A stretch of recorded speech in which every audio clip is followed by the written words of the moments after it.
여기 아무도 첼로를 연주할 줄 아는 사람이 없어요. 이렇게 행사를 망칠 수는 없잖아요. 제가 첼로를 연주할 수 있습니다. 최수정 씨, 지금 무슨 농담하세요? 청소부가 첼로를 연주한다고요?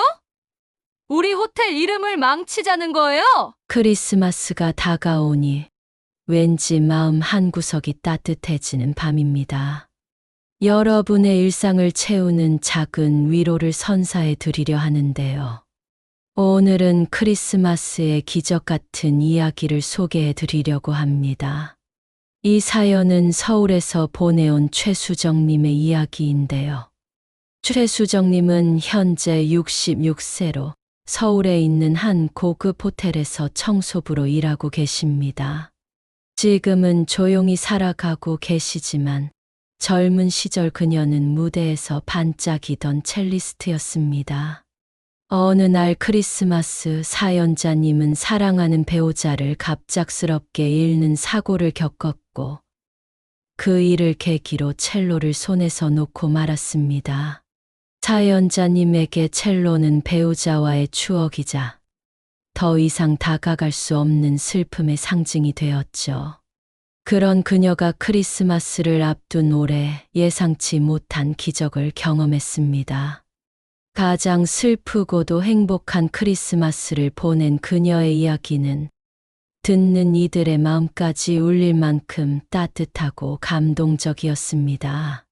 여러분도 사연자님의 이야기를 들으며 한 해를 되돌아보는 시간을 가지셨으면 좋겠습니다.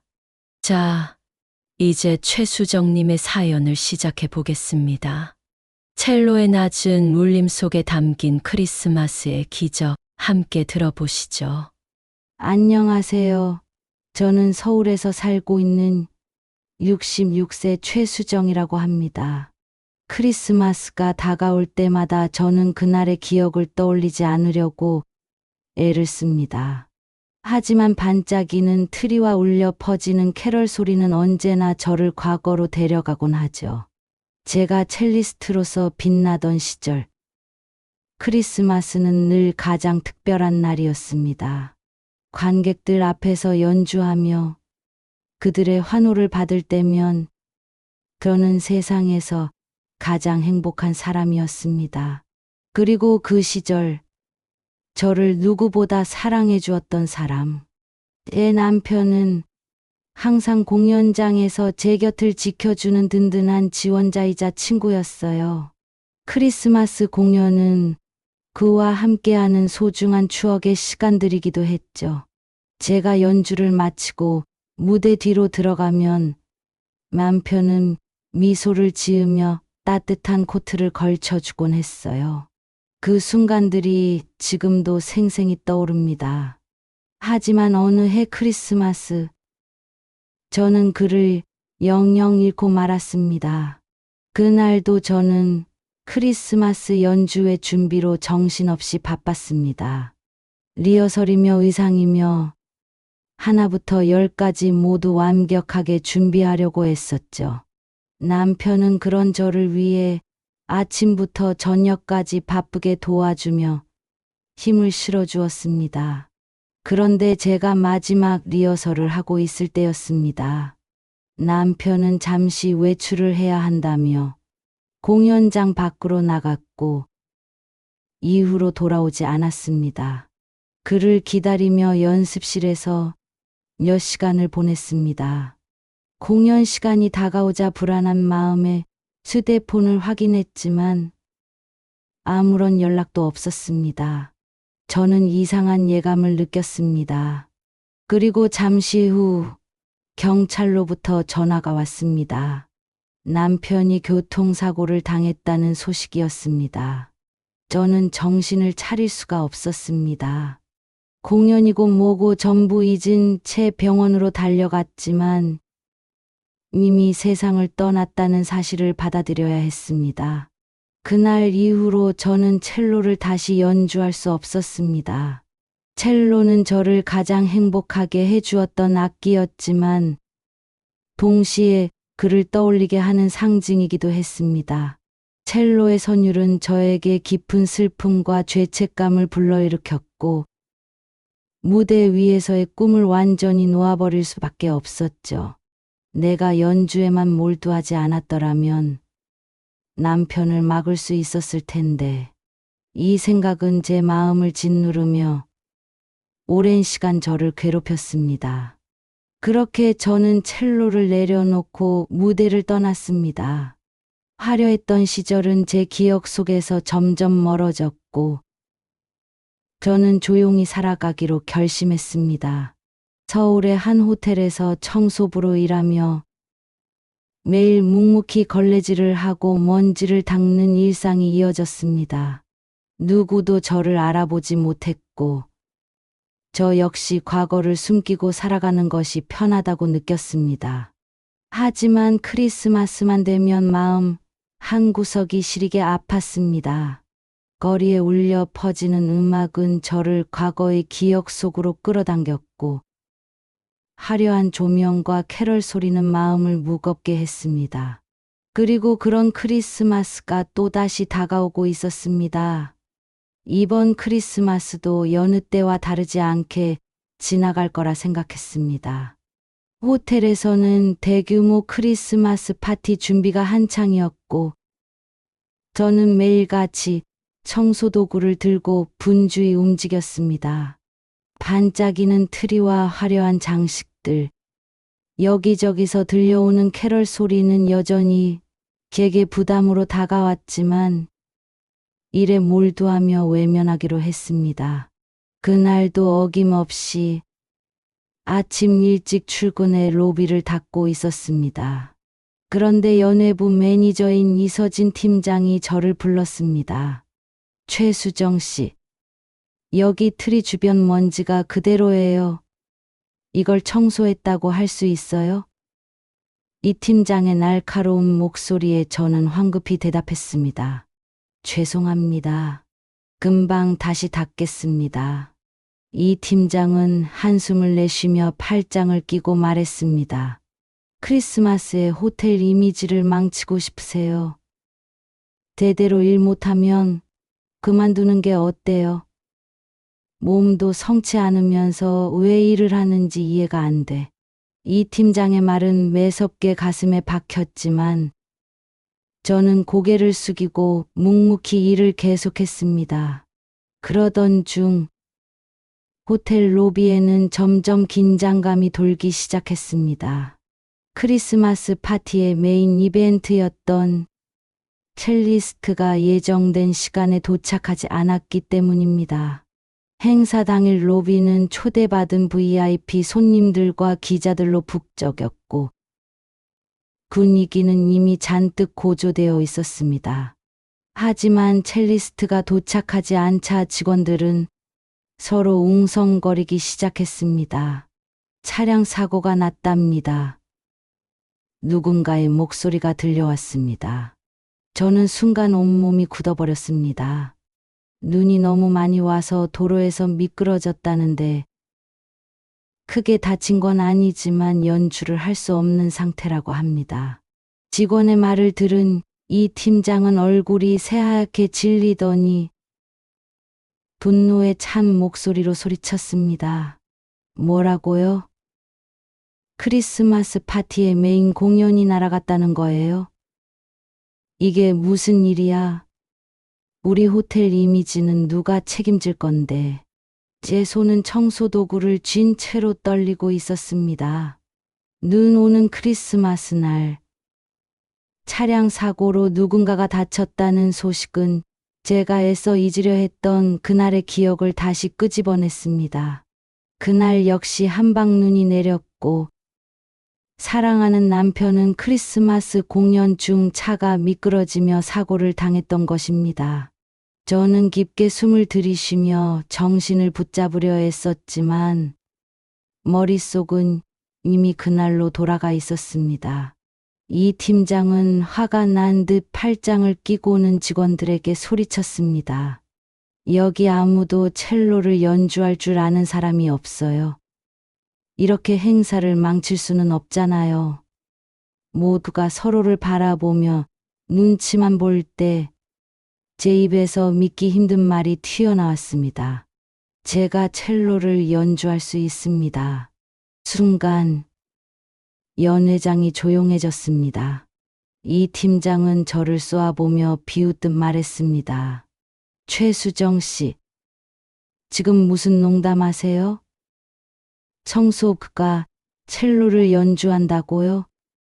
우리 호텔 이름을 망치자는 거예요? 저는 침을 삼키며 고개를 들었습니다. 실수하지 않겠습니다. 저도 한때 첼리스트로 활동했던 사람입니다. 직원들 사이에서는 웅성거림이 시작됐고, 이 팀장은 고개를 저으며 비꼬듯 말했습니다. 뭐 그렇게 자신 있으면 해보세요. 호텔 이미지를 망쳐놓지 않는다면요. 그녀의 비아냥에도 저는 물러서지 않았습니다. 손이 떨리고 심장이 요동쳤지만 물러설 수 없다는 생각이 들었습니다. 이건 내가 피해 도망치던 첼로가 아니야. 이번만큼은 이 무대에서 끝까지 해낼 거야. 저는 스스로를 다잡으며 첼로를 손에 쥐었습니다.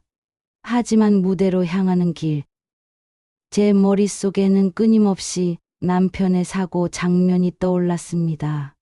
다시 연주를 시작하는 것이 옳은 일인지, 또다시 실패하고 말 것인지에 대한 두려움이 가슴을 짓눌렀습니다. 그러나 모든 걸 내려놓고 다시 시작해야 한다는 마음이 저를 앞으로 이끌었습니다. 눈송이가 흩날리는 창밖을 잠시 바라본 뒤, 저는 첼로를 들고 천천히 무대를 향해 걸었습니다. 연회장은 숨소리조차 들리지 않을 만큼 조용해졌고 모두의 시선이 저를 따라 움직였습니다. 무대에 서기까지의 짧은 순간에도 수많은 생각이 머릿속을 스쳐갔습니다. 이 연주를 정말 해야 하는 걸까? 내가 감당할 수 있을까? 두려움이 엄습했지만 물러설 곳은 없었습니다. 첼로를 무릎 위에 올리고 손끝이 현에 닿는 순간 깊게 숨을 들이쉬었습니다. 그런데 그때 어깨를 짓누르는 무거운 감정이 밀려왔습니다. 무대 위에서 가장 빛나던 시절, 사랑하는 사람의 응원을 받으며 연주하던 그날의 기억이 떠오르면서 동시에 남편을 잃은 순간의 아픔이 다시 저를 휘감았습니다. 손끝이 떨리기 시작했고 저는 잠시 시선을 아래로 떨구며 마음을 진정시키려 했었습니다. 강렬한 감정과 싸우고 있던 그때 누군가 작은 목소리로 속삭였습니다. 괜찮으실까요?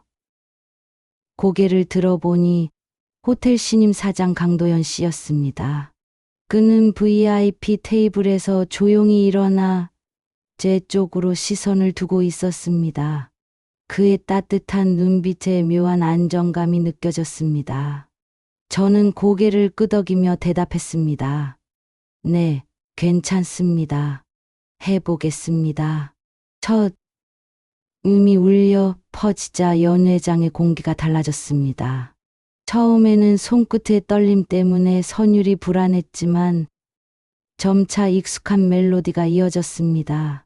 크리스마스의 따뜻한 밤과 어울리는 곡이었지만 그 선율에는 깊은 슬픔과 그리움이 묻어 있었습니다.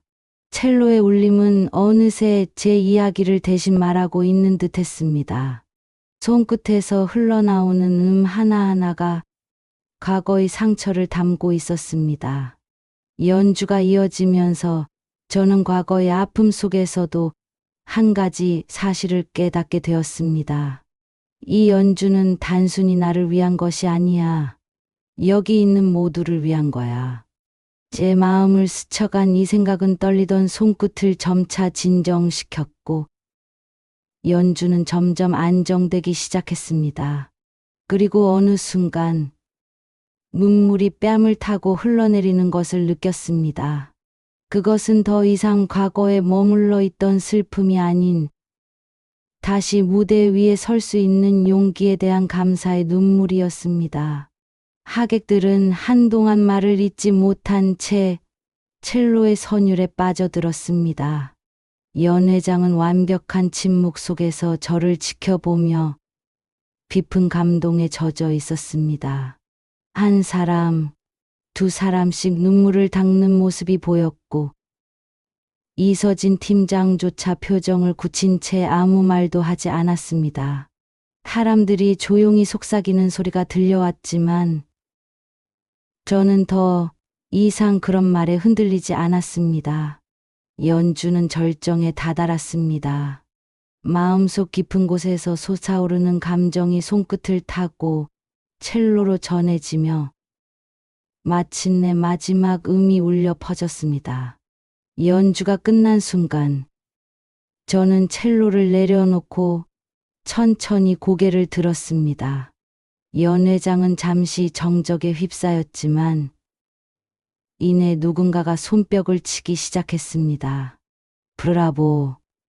곧이어 박수 소리가 점점 커지며 연 회장을 가득 채웠습니다. 그 순간 강도연 사장이 천천히 무대 쪽으로 걸어왔습니다. 그는 저를 바라보며 고개를 숙이고 말했습니다. 정말 대단한 연주였습니다. 이렇게 깊은 감동을 주실 줄 몰랐습니다. 그의 말에 저는 작게 고개를 숙이며 대답했습니다. 감사합니다. 저도 이렇게 연주를 다시 할 수 있을 거라곤 생각지 못했습니다.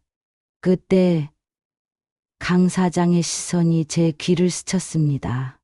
저 귀걸이는 강도연 씨가 손목에 끼워진 팔찌를 만지작거리며 놀란 듯 물었습니다. 저는 그제야 귀걸이에 손을 가져가며 대답했습니다. 아, 이건 제 남편이 생전에 선물로 준 귀걸이에요. 왜 그러시죠? 강도연 씨는 잠시 말을 잇지 못하다가 자신의 팔찌를 풀어 보여주었습니다. 저도 어렸을 때부터 이걸 가지고 있었는데 어머니께서 주셨다고 들었습니다. 그 순간 저와 그의 시선이 교차하며 이해할 수 없는 감정이 교차했습니다. 제 손은 떨리고 있었고 그의 얼굴은 혼란스러워 보였습니다.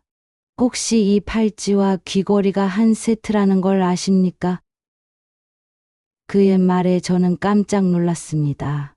귀걸이와 팔찌가 완벽히 일치하는 것을 보고 저는 순간 울컥하며 묻지 않을 수 없었습니다.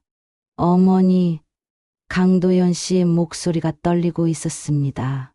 저는 그 순간 모든 것이 무너지는 것 같았습니다.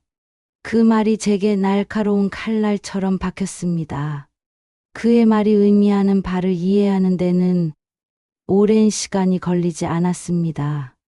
아들은 제 앞에 서 있었습니다. 어린 시절 한없이 외로워하며 저를 바라보던 그 눈빛과는 전혀 다른 차갑고 단단한 시선을 가진 어른이 되어 있었습니다. 그리고 제가 그토록 잊으려 했던 과거를 적나라하게 다시 끄집어내고 있었습니다. 남편을 잃고 절망에 빠졌던 저에게 아이를 돌보는 일은 사치처럼 느껴졌습니다. 침대에서 일어나는 것조차 버거웠던 날들, 매일같이 이어지던 그 어둡고 텅 빈 시간 속에서 저는 저를 바라보며 배고프다고 놀아달라고 조르던 아이의 얼굴조차 외면하고 말았습니다. 그 아이는 점점 조용해졌습니다. 어느 날부터는 더 이상 아무것도 요구하지 않았고 스스로 밥을 차려 먹고 스스로 학교에 다녔습니다. 그러던 어느 날 아들은 제 곁을 떠났습니다. 아무 말도 남기지 않은 채로요. 그날 이후로 저는 단 한 번도 그 아이의 소식을 들을 수 없었습니다. 그런데 지금 바로 눈앞에 서 있는 호텔 사장이 제 아들이라고 말하고 있었습니다. 그는 저를 응시하며 그동안 스스로 견뎌왔던 삶을 이야기하고 있었습니다. 저는 아무 말도 할 수 없었습니다. 아들을 떠나보낸 뒤로 모든 게 멈춰버렸던 제 시간은 이제 다시 앞으로 나아가야 하는 순간을 맞이하고 있었습니다. 하지만 그의 눈빛은 차가웠습니다. 아들은 저를 원망하고 있었습니다. 제게 가장 필요한 시기에 제 손길을 받지 못한 그는 혼자서 세상과 싸워야 했고, 결국 스스로 독립하며 자신의 인생을 만들어야 했습니다. 말은 없었지만 아들의 존재 자체가 저를 비난하고 있었습니다. 저는 그에게 무슨 말을 해야 할지 몰랐습니다. 그저 가슴 한구석이 무너지는 것 같았습니다. 내가 그렇게까지 너를 외면했던 걸까? 정말 그렇게까지 널 혼자 두었던 걸까? 제 머릿속은 이런 자책감으로 가득 찼습니다. 그 순간 그의 이야기가 과거의 기억들을 다시 끌어올렸습니다. 그 어린아이가 홀로 부엌에서 밥을 차리고 저를 깨우지 않은 채로 학교에 가던 모습이 떠올랐습니다. 그가 5살이던 어느 날, 제가 침대에서 몸을 일으킬 힘조차 없던 날, 그는 작은 손으로 제 손을 잡고 이렇게 말했습니다. 엄마, 일어나. 그러나 저는 그 작은 손을 뿌리치며 등을 돌렸습니다. 그리고 지금 그는 한 남성이 되어 제 앞에 서 있었습니다. 세상을 홀로 헤쳐나가야 했던 아들의 이야기는 저를 깊은 죄책감 속으로 몰아넣었습니다. 저는 아들의 목소리가 더 이상 들리지 않을 때까지 고개를 들지 못했습니다. 눈송이가 창밖에 소리 없이 내리고 있었습니다. 연회장의 따뜻한 조명이 어색하게 느껴졌습니다. 크리스마스의 분위기는 밝고 화려했지만 제 마음속에는 어둡고 차가운 폭풍이 일고 있었습니다. 저는 제 손에 쥐어진 기회를 붙들어야 한다는 것을 알았습니다. 하지만 그것은 결코 쉬운 일이 아닐 것입니다. 아들은 저를 더 이상 원망하지 않을 날이 올까요? 아니, 원망을 넘어서 저를 받아들이게 만들 수 있을까요? 저는 제게 남은 시간 동안 이 무거운 질문에 답을 찾아야만 했습니다. 크리스마스의 기적이라 불리는 이 날에 저는 또 한 번의 기적을 만들어야 할지 모르겠다는 생각을 했습니다. 크리스마스 이후 며칠 동안 저는 아들과 조금씩 이야기를 나누며 아들의 마음을 엿볼 기회를 보고 있었습니다. 어느 날 아들은 저와 함께 호텔 카페에 앉아 있었습니다. 저는 작은 테이블 위에 놓인 커피잔을 내려다보며 무슨 말을 해야 할지 고민했습니다. 아들은 무표정한 얼굴로 창밖을 바라보고 있었고 어색한 침묵만이 흘렀습니다. 도연아, 저는 어렵게 입을 열었습니다. 너에게 미안하다는 말조차 제대로 할 수 없었어. 혼자 있게 해서 미안하다. 아들은 고개를 돌리지 않은 채 대답했습니다. 이제 와서 그런 말이 무슨 소용이 있나요? 깊은 숨을 내쉬며 천천히 이야기를 이어갔습니다. 어머니가 그날 침대에서 일어나지 못했던 날, 전 처음으로 혼자 아침을 준비해야 했어요. 냉장고에 있던 찬밥에 물을 말아 먹으면서 그게 얼마나 서글펐는지 알기나 하세요? 친구들 엄마는 도시락을 싸주고 학교 앞까지 데려다 주는데 난 혼자였어요. 그리고 그게 당연한 줄 알았죠. 아들의 말은 마치 날카로운 가시처럼 제 가슴에 박혔습니다. 학교에서 돌아오면 아무도 반겨주지 않았어요. 내가 배고프다고 말하면 어머니는 늘 등을 돌리고 있었죠. 조금만 기다려라는 말은 제가 가장 많이 들었던 말이었어요. 하지만 그 기다림은 끝이 없었어요. 그래도 제가 떠나려고 마음먹었을 때 어머니가 절 붙잡을 줄 알았어요. 하지만 그때도 어머니는 아무 말이 없었죠. 그래서 난 내가 필요 없는 사람인가 보다 생각했어요. 아들의 말에 저는 눈을 감았습니다. 그 순간들이 얼마나 아들을 힘들게 했는지, 얼마나 큰 상처를 남겼는지 이제야 실감할 수 있었습니다. 저는 떨리는 목소리로 말했습니다. 널 위해 아무것도 하지 못했어. 너를 위해 엄마로서 해줘야 할 모든 걸 외면했어. 하지만 그건 내가 널 사랑하지 않아서가 아니야.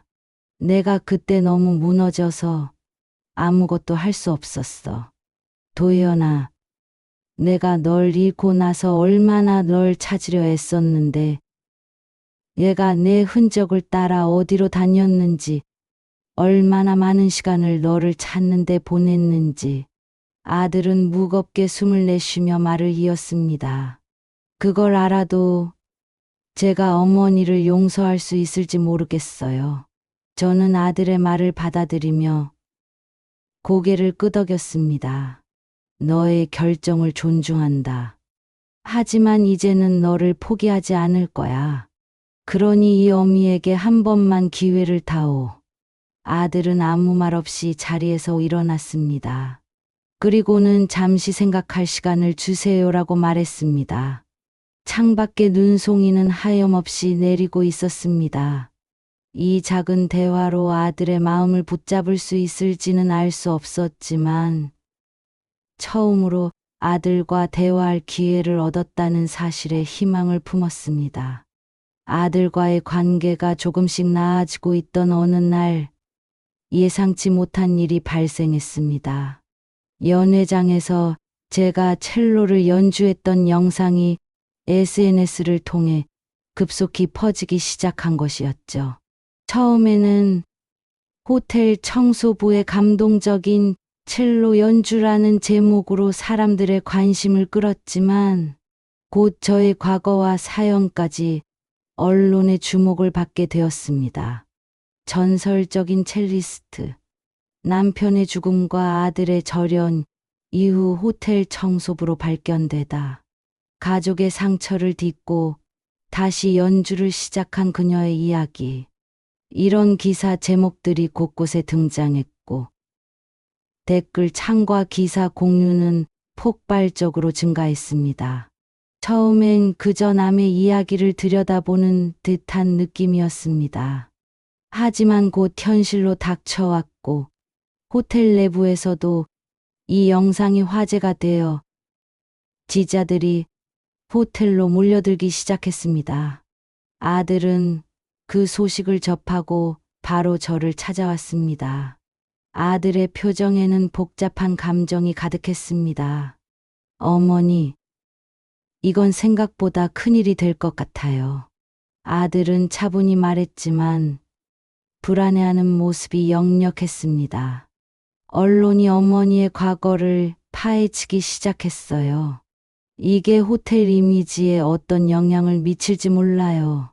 저는 아들의 말을 듣고도 쉽게 대답할 수 없었습니다. 사실 내 연주가 사람들에게 이렇게까지 주목받을 줄은 상상도 못했기 때문이죠. 저는 그저 아들과의 관계를 회복하고 제 인생에서 놓쳐버린 시간을 되찾고 싶었을 뿐이었습니다. 하지만 현실은 제 이야기를 흥미로운 소재로 삼고 있었습니다.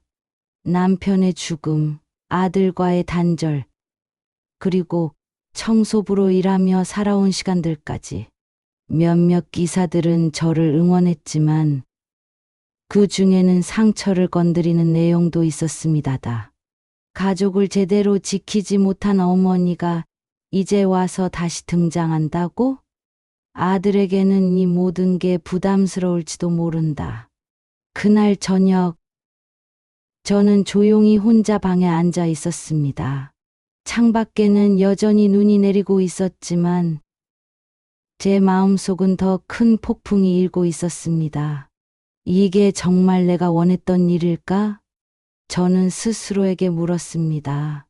다음 날 아들은 저를 데리고 호텔 회의실로 갔습니다. 그곳에는 몇몇 호텔 경영진과 PR 담당자가 자리 잡고 있었죠. 최수정 씨. 지금 상황은 호텔에 긍정적일 수도 있지만 동시에 위험할 수도 있습니다. 담당자는 조심스럽게 말을 꺼냈습니다. 언론이 당신의 이야기를 다루며 호텔 이미지를 이용하려 할 가능성도 있습니다. 저는 조용히 고개를 끄덕였다. 제가 어떻게 해야 하나요?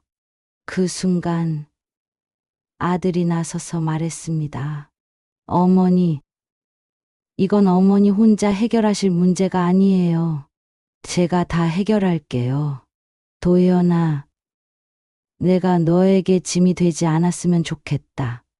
어머니가 제게 짐이었더라도 이제는 괜찮아요. 함께 풀어가면 됩니다. 아들의 말을 들으며 저는 처음으로 희망이라는 게 생겼습니다. 그러나 갈등은 여기서 끝나지 않았습니다. 기자들이 호텔 로비에서 저를 기다리고 있었고 몇몇은 심지어 저를 인터뷰하려고 따라다니기 시작했습니다. 저는 과거와 마주하는 일이 이렇게 어렵고 두려운 일인 줄 몰랐습니다. 하지만 동시에 이 기회를 통해 아들에게 진심을 더 보여줄 수 있기를 바랬습니다. 그날 밤, 저는 긴 고민 끝에 결심을 했습니다. 더 이상 과거를 숨기지 않기로. 그리고 내 잘못과 상처를 정면으로 마주하기로. 며칠 뒤 TV 방송국에서 인터뷰 요청이 들어왔습니다. 진행자들은 저의 첼로 연주와 가족 이야기를 다루고 싶다고 했습니다. 인터뷰를 준비하는 동안 저는 마음속 깊이 묻어두었던 기억들을 하나씩 떠올렸습니다. 남편을 잃고 침대에서 일어나지도 못했던 날들, 널브러져 있는 수많은 약들, 어린 도현이 배고프다고 울며 나를 깨웠던 모습, 그리고 내가 그의 손을 뿌리치며 등을 돌렸던 그 순간들. 저는 이 모든 이야기를 세상에 꺼내놓는 일이 두렵고도 부끄러웠습니다. 하지만 그와 동시에 이 이야기를 해야만 아들과의 관계를 완전히 회복할 수 있을 것이라는 생각이 들었습니다. 그리고 온전히 남편을 보내줄 수 있을 것만 같은 느낌이 들었습니다. 인터뷰 당일 스튜디오로 가는 길은 길고도 긴장감으로 가득했습니다. 차창 밖으로 보이는 눈송이는 그날의 연주를 떠올리게 했고 저는 두 손을 꼭 쥐었습니다. 과거의 나와 지금의 내가 모두 이 자리에 있다는 느낌이 들었습니다. 스튜디오에 도착했을 때 저는 환한 조명과 기다리는 제작진들 앞에 섰습니다. 최수정 씨, 준비되셨나요? 진행자가 미소 지으며 물었다. 저는 깊은 숨을 내쉬며 고개를 끄덕였다. 네, 준비됐습니다. 그날 나는 처음으로 과거를 숨기지 않고 세상과 마주했습니다. 내가 저질렀던 실수, 남편을 잃은 슬픔 속에서 방치했던 아들, 그리고 그 아들을 찾기 위해 헤맸던 시간들, 모든 것을 털어놓으며 비로소 온전히 나의 이야기를 전할 수 있었습니다. 저는 잠시 침을 삼키고 조용히 입을 열었습니다. 안녕하세요. 저는 최수정이라고 합니다. 지금은 서울의 한 호텔에서 청소부로 일하고 있습니다. 하지만 얼마 전 크리스마스 이브 연회장에서 첼로를 연주하며 많은 분들께 감동을 드릴 수 있었습니다. 진행자는 고개를 끄덕이며 말을 이어갔습니다. 그 연주는 정말 놀라웠습니다. 많은 사람들이 SNS에서 공유하며 눈물을 흘렸다고 해요. 그런데 최수정 씨께서는 과거에 첼리스트로 활동하셨던 분이라고 들었습니다. 첼로와의 인연이 어떻게 시작되었는지 들을 수 있을까요? 저는 깊은 숨을 들이쉬며 그 옛날의 기억을 떠올렸습니다. 첼로는 제 어린 시절의 전부였습니다. 가난한 집안에서 자라며 처음 접했던 악기였고, 제 유일한 탈출구이자 위로였습니다. 저는 첼로를 통해 세상과 소통했고, 점차 연주자로서의 삶을 살게 되었죠. 결혼 후에도 첼로는 저와 늘 함께였고, 남편도 제 연주를 늘 응원해 주었어요. 그러나 저는 한숨을 내쉬며 말을 이어나갔습니다. 남편을 갑작스럽게 잃고 나서 모든 것이 무너졌습니다. 크리스마스 공연을 준비하던 어느 날 남편이 교통사고로 세상을 떠났습니다. 그날 이후 첼로를 연주할 수 없었습니다. 첼로를 잡는 순간마다 남편의 목소리가 들리는 것 같았고, 그의 빈자리가 너무도 크게 느껴졌습니다. 그 비극은 저를 너무 깊이 삼켜버렸습니다. 침대에서 일어나지 못할 정도로 무너졌고, 제 어린 아들에게조차 손을 내밀 수 없었습니다. 아들은 배고프다고 울었지만, 저는 그마저도 외면했습니다. 저는 제가 어머니로서 실패했다고 느꼈습니다. 아들은 그런 저를 지켜보며 스스로를 돌봐야 했습니다. 제가 손을 뻗지 않자 아들은 결국 제 곁을 떠나버렸습니다. 그리고 그 이후로 저는 더 깊은 어둠 속으로 빠져들었습니다. 아들을 잃었다는 죄책감이 저를 계속해서 짓눌렀습니다. 진행자는 다정한 목소리로 말했습니다. 하지만 이번 크리스마스에 연주를 다시 하셨고, 그곳에서 아드님과 재회하셨다고 들었습니다. 그 연주는 최수정 씨께 어떤 의미였나요? 그 연주는 제게 두 번째 기회였습니다. 과거를 마주하고 제 잘못을 인정하며 아들에게 진심을 전할 수 있는 순간이었어요. 첼로를 연주하며 느낀 감정은 단순히 음악을 연주하는 기쁨이 아니었습니다. 그것은 저 자신과의 화해였고, 아들에게 다시 손을 내미는 첫걸음이었습니다. 카메라가 내 얼굴을 비추고 있는 동안 저는 눈물이 차오르는 것을 느꼈습니다. 아들이 그 연주를 듣고 저를 다시 한번 봐줄 수 있기를 바랐습니다. 그리고 크리스마스의 기적처럼 우리는 다시 만날 수 있었습니다. 저는 그날의 연주로 아들에게 엄마로서 다시 시작하고 싶다는 메시지를 전하고 싶었어요. 진행자는 감동한 표정으로 물었습니다. 지금 아드님과의 관계는 어떠신가요? 아직 완전히 회복된 것은 아니지만 우리는 다시 시작하고 있습니다. 아들은 저에게 완전히 마음을 열지는 않았지만 제 이야기를 들어주기 시작했습니다. 그리고 저는 아들이 저를 믿을 수 있도록 계속 노력할 겁니다. 저는 이번에 절대 아들을 놓치지 않을 겁니다. 스튜디오 안에는 뜨거운 박수가 터져 나왔습니다. 조명이 비추는 가운데 깊은 한숨과 함께 마음속 무거운 짐을 조금 내려놓은 기분이 들었습니다.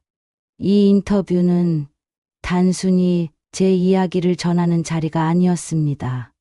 나 자신을 치유하고 아들에게 진심을 보여주는 또 하나의 과정이었습니다.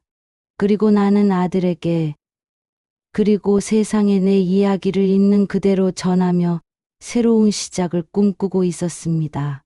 인터뷰가 끝난 후 밝은 조명이 꺼지고 사람들이 하나둘 자리를 떠났지만 저는 여전히 묵직한 여운이 남아 있었습니다.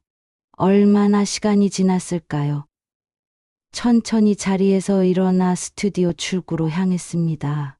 그곳에선 아들이 서 있었습니다.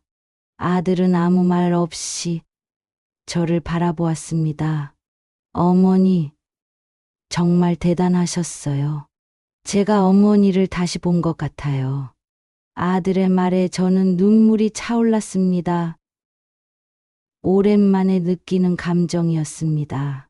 몇 달 후, 호텔에서는 또 다른 큰 행사가 열렸습니다. 이번에는 도연이 직접 기획한 행사였다. 아들은 제게 연회장에서 다시 연주해 달라고 부탁했습니다. 어머니, 이번에는 손님들을 위한 연주가 아니라 우리 가족을 위한 연주로 생각해 주세요. 행사 당일 첼로를 들고 연회장 무대에 올랐습니다. 객석에는 도현과 호텔 직원들, 그리고 많은 손님들이 자리하고 있었습니다. 긴장했지만 그 속에서 뭔가 따뜻한 기운을 느꼈습니다. 그렇게 천천히 첫 음을 울리기 시작하고 첼로의 깊고 낮은 울림은 연회장을 가득 채웠습니다. 저는 음악 속에 내 모든 감정을 담았습니다. 연주는 슬픔이 아닌 희망으로 가득 차 있었고 저와 아들이 함께 만들어갈 새로운 시간들을 떠올리며 한 음을 정성스럽게 연주했습니다. 연주가 끝났을 때 연회장은 박수 소리로 가득 찼습니다. 하지만 제 눈에는 오직 아들의 얼굴만 보였습니다. 아들은 자리에서 일어나 천천히 제게 다가왔습니다. 정말 아름다웠어요. 이번에는 저도 어머니를 자랑스럽게 느꼈어요. 아들의 말에 참았던 눈물을 흘리고 말았습니다. 아들은 저를 꼭 껴안으며 말했습니다. 이제 우리 정말 다시 시작해봐요. 가족으로. 남편을 잃은 후 오랫동안 붙잡고 있었던 죄책감과 미련이 조금씩 사라지는 듯 했습니다. 당신이 가장 사랑했던 첼로로 당신에게 마지막 인사를 보냈어요. 오늘 나는 그렇게 당신을 온전히 보낼 수 있었어요. 이제 당신도 안심하고 우리를 지켜봐 줘요. 눈송이는 여전히 내리고 있습니다. 이번에는 따뜻하게 우리 사이의 얼음을 조금씩 녹이는 것처럼요.